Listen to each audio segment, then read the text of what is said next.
ఉంటాను, బ్రతికి ఉండి సంతోషంగా మళ్ళీ నేను పూర్వపూలికతో నిలబడితే జీవన్ భద్రాణి పశ్యతి, మంగళములను చూడగలను. ఇప్పుడు మళ్ళీ పుంజుకున్నారు. మీకు తెలుసు, తర్వాత సీతమ్మ తల్లి దర్శనం చెయ్యగలిగారు మహానుభావుడు, ఆవిడ అనుగ్రహంతో చెయ్యగలిగారు.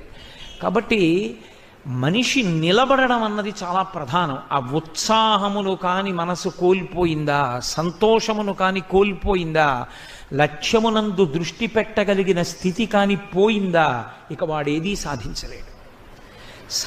అందుకే కిష్కింధకాండలో లక్ష్మణస్వామి రామచంద్రమూర్తితో ఒక మాట అంటారు. రాముడు ఒకానొక నాడు విశేషమైన శోకానికి గురైపోయాడు. ఎంత గురైపోయాడంటే ఇక సీతమ్మ కనపడదు. లక్ష్మణ, నా శరీరం పడిపోతుంది, నువ్వు వెళ్ళిపోయి ఇంటికి అన్నాడు.